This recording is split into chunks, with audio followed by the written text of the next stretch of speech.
देखिए, सबसे पहले सुष्मिता जी, प्रधानमंत्री जी ने खरसमा गोलीकांड का जिक्र किया। अक्सर लोग जालियाबाग गोलीकांड की तो जिक्र करते हैं, लेकिन खरसमा गोलीकांड को भूल जाते हैं। खरसमा गोलीकांड हुआ था 1 जनवरी 1948 को, जब हजारों आदिवासियों की निहत्थ थी भीड़ पर। उस समय की कांग्रेस की सरकार ने मशीन गन से गोलियां चलाई थी। आधिकारिक आंकड़े 1101 आदिवासी मृत थे, लेकिन बताया जाता है गैर सरकारी आंकड़ों के अनुसार कि लाखों की भीड़ में 30,000 आदिवासियों का कत्लेआम उस समय प्रधानमंत्री जवाहरलाल नेहरू के नेतृत्व में अंतरिम सरकार चल रही थी, उसने करवाया। खरसमा गोलीकांड हमारे राज्य की 1 जनवरी की शुरुआत जब भी होती है ना, तो उन शहीदों को श्रद्धांजलि देकर की जाती है। तो खरसमा गोलीकांड के बारे में राम मनोहर लोहिया, जो बहुत बड़े चिंतक थे, उन्होंने कहा था कि ये जालियांवाला बाग से भी बड़ा हत्याकांड है और इसने देश को हिला दिया है। तो प्रधानमंत्री जी ने आज उसका भी जिक्र किया और जो उसके शहीद थे, आदिवासी शहीद, उनके प्रति अपनी श्रद्धांजलि दी। देखिए, करप्शन की बात है। करप्शन में प्रधानमंत्री जी ने 2-3 चीजों का जिक्र किया, खास करके कोलगेट स्कैम का जिक्र किया और उसके बाद 2G स्पेक्ट्रम का जिक्र किया।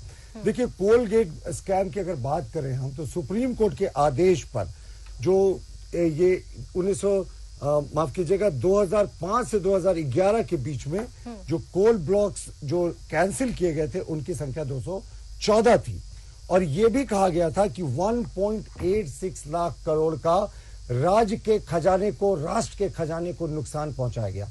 और सुष्मिता जी, मैं आपके दर्शकों को बहुत आसान तरीके से समझा देता हूं कि कोल जो स्कैम था, जिसने देश को हिला दिया था। अब मैं जिस इलाके से आता हूं, लातेहार, वहां 2 बड़े प्लांट लगे थे, लग रहा था खुशहाली आएगी, अभिजीत और एस्सार, लेकिन दोनों उस कोलगेट स्कैम के शिकार हुए, दोनों बंद हो गए और दोनों बदहाली का शिकार हो रहे हैं। उसमें क्या था कि बिना ऑक्शन किए हुए माइंस अलॉट कर दिया गया कंपनियों को पावर प्रोडक्शन के लिए।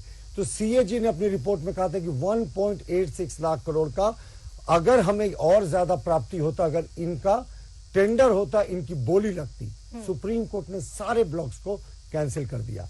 2G स्पेक्ट्रम की बात करें तो 2G स्पेक्ट्रम में ये बड़े जोर शोर से कहते हैं कि साहब, कोर्ट से हमें जो था रिलीफ मिल गया था, लेकिन कोर्ट ने, जो स्पेशल कोर्ट ने 21 दिसंबर 2017 को इनको रिलीफ दी थी। लेकिन देखिए प्रत्युष शाहदेव जी, अगर बात सुनिएगा तो ये भी आप देखिए, क्योंकि राज्य सरकार में जितने भी मंत्री हैं या फिर जितने भी सरकार के लोग हैं, वो कहते हैं कि केंद्र सरकार जब भी बकाया राशि की बात होती है तो बात पलट देते हैं। तो बकाया राशि केंद्र सरकार से जब भी मांगी जाती है, तब कहते हैं कि केंद्रीय एजेंसियों का उपयोग होता है।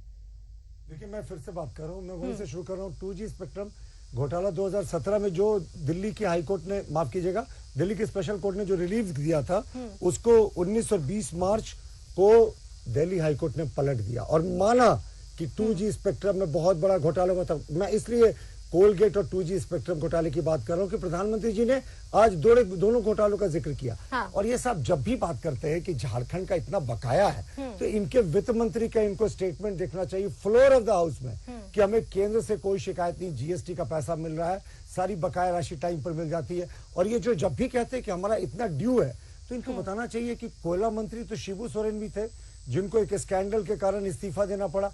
तो क्या शिबू सोरेन के समय भी बकाया था? उस समय इन्होंने क्या कोशिश की? 2004 से 14 के बीच में तो इनकी सरकार थी। इन 10 वर्षों में अगर बकाया राशि है तो इन्होंने क्या कोशिश की? और हमारे जितने मंत्री आते हैं, सबका स्पष्ट कहना होता है कि झारखंड सरकार वर्षवार, विभागवार सारे डेटा को दे। कौन सा झारखंड का पैसा है जिसके लिए कोई झारखंडी जो संघर्ष करना नहीं चाहेगा? हम साथ है साहब, लेकिन ये झूठ बोलते हैं, कहते हैं हमें फंसा दिया गया, एक आदिवासी को फंसा दिया गया। हाईकोर्ट ने इनकी दलीलों को उड़ा दिया। हाईकोर्ट ने कहा साहब, जो हेमंत सोरेन की गिरफ्तारी हुई है बिल्कुल ठीक हुई है। जब उन्होंने गिरफ्तारी को चैलेंज किया था लैंड स्कैम में, कहा था कि मुख्यमंत्री कह रहे हैं कि मुझे आदिवासी होने के कारण फंसाया गया।